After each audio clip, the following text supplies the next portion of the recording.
Hello friends, Chanakya academy में आप सभी को अश्विनी सर का नमस्कार। आज दक्षिण भारत के इतिहास का ये दूसरा पार्ट है। हम पहले पार्ट में पढ़े हुए थे संगम काल।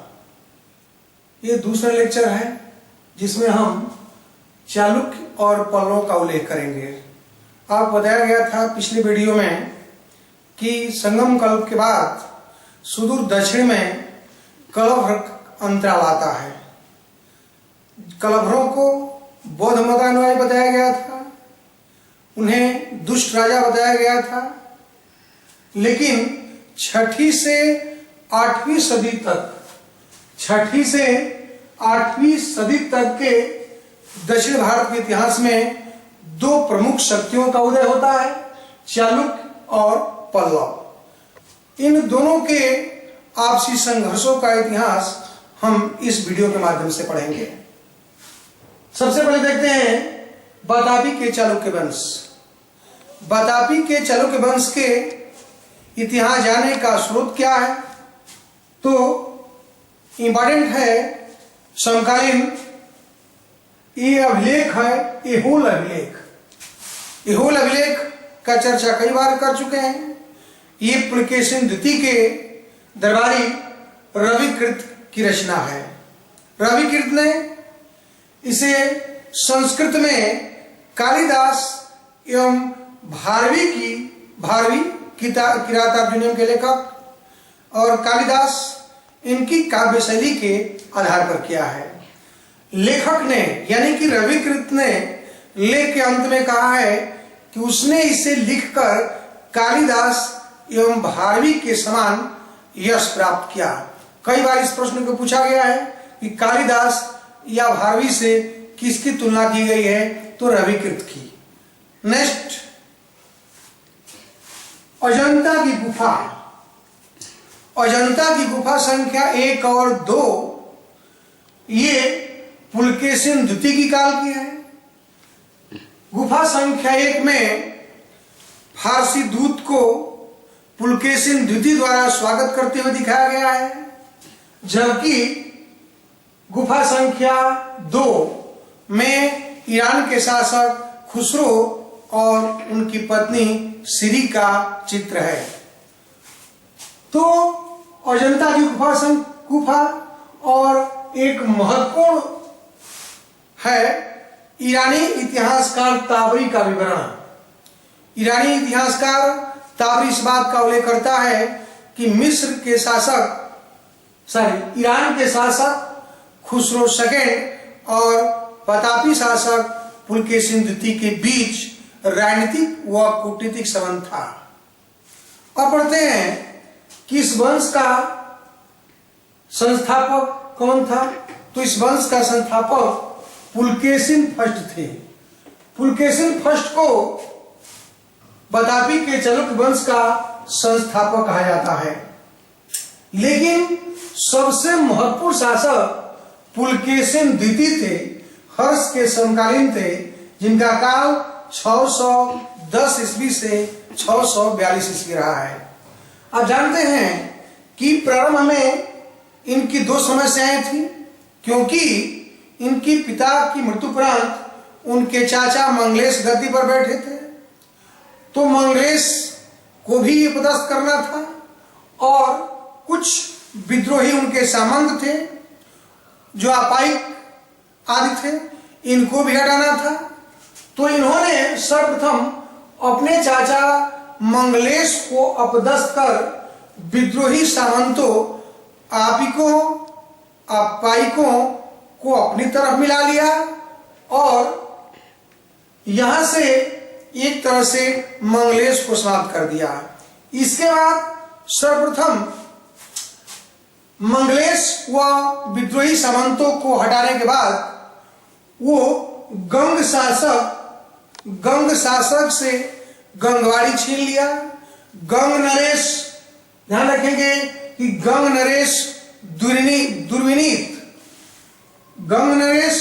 दुर्विनीत को हराकर उनकी पुत्री से विवाह किया।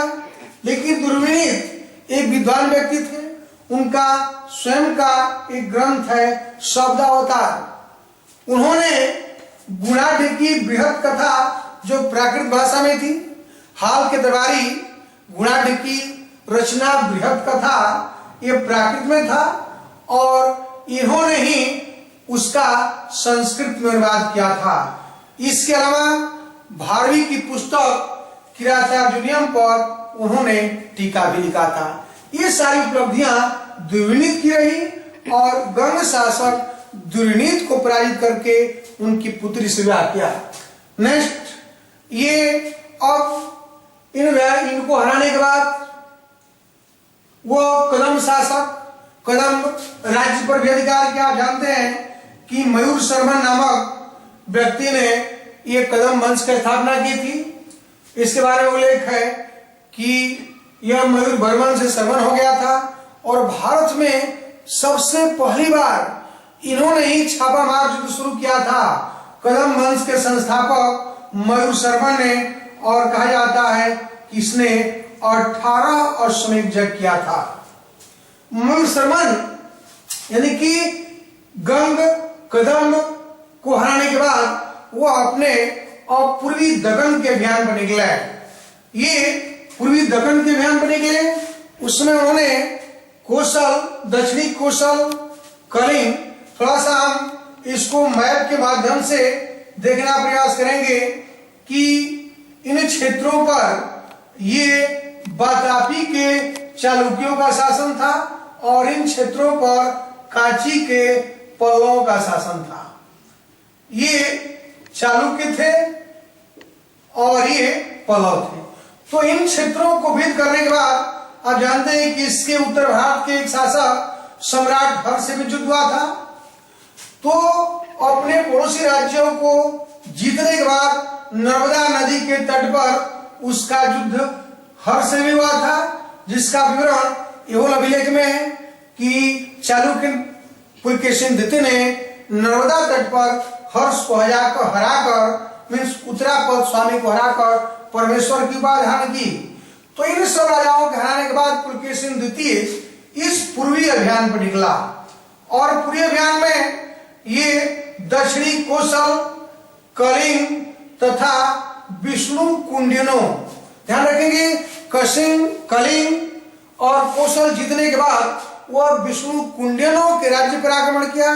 कहा जाता है कि इस भयानक युद्ध में कुलेर झील का पानी लाल हो गया था और इस ध्यान रखेंगे कि इस जीते हुए भाग, यही नहीं, यह कांची के पल्लव शासक महेंद्र वर्मन प्रथम, ध्यान रखेंगे, ये कांची के पल्लव शासक महेंद्र वर्मन प्रथम पर भी आक्रमण करके उसके कुछ उत्तरी क्षेत्रों पर अधिकार कर लिया और इन विजित समस्त क्षेत्रों का गवर्नर अपने भाई विष्णुवर्धन को नियुक्त किया। ध्यान रखेंगे, किसी विष्णुवर्धन ने ये बेनी के चालुक्य वंश या पूर्वी चालुक्य वंश की स्थापना की थी। ध्यान रखेंगे कि अपने इस विजयों से उत्साहित पुलकेशिन द्वितीय पुनः कांची पर आक्रमण किया, लेकिन इस समय का इतिहास बदला हुआ था। महेंद्र वर्मन का पुत्र नरसिंह वर्मन फर्स्ट इस समय राजा था और उसने पुलकेशिन द्वितीय को हराया, राजधानी बादामी को नष्ट किया और उसके स्मृति में बतापी कुंड की उपाधि धारण किया। एक कई बार प्रश्न पूछा गया है, ये बतापी वो बतापी नहीं है। ध्यान रखेंगे कि मल्लिकार्जुन अभिलेख में उल्लेख है, नरसिंह वर्मन फर्स्ट के मल्लिकार्जुन अभिलेख में उल्लेख है कि जिस प्रकार अगस्त ऋषि ने बतापी राक्षस का नष्ट किया था, अंत किया था, उसी तरह नरसिंह वर्मन फर्स्ट ने पुलकेशिन द्वितीय का अंत किया और वह बतापी कुंड की उपाधि धारण किया। अब देखते हैं कि इसमें कुछ और छोटे छोटे शासक हुए हैं, जैसे विक्रमादित्य द्वितीय ने पल्लव शासक नंदवर्मन द्वितीय को हराकर कांची कुंड, कांची के विजेता की उपाधि धारण की। इनकी पत्नी, दो पत्नियां थी, त्रैलोक्य महादेवी और लोक महादेवी। त्रैलोक्य महादेवी ने त्रैलोक्येश्वर मंदिर का निर्माण किया, जबकि उनकी दूसरी पत्नी लोक महादेवी ने विरूपाक्ष मंदिर का निर्माण किया था। अंतिम शासक कृतिवर्मा द्वितीय, अंतिम शासक को दंत दुर्ग, ध्यान रखेंगे कि अंतिम शासक कृतिवर्मा को दंत दुर्ग ने पराजित करके एक नया वंश, राजपूत वंश की स्थापना की। अर्थात वातापी के चालुक्यों के बाद इस क्षेत्र पर राष्ट्रकूटों का आधिपत्य हुआ। हम अगले वीडियो में राष्ट्रकूट के बारे में डिटेल करेंगे। अब पढ़ते हैं कांची के पल्लव वंश। ये कांची के पल्लव वंश, तो ध्यान रखेंगे इनका स्रोत, सबसे महत्वपूर्ण स्रोत है ये कांची के पल्लव शासक महेंद्र वर्मन प्रथम की रचना मत विलास प्रहसन। मत विलास प्रहसन कई बार प्रश्न पूछा गया है।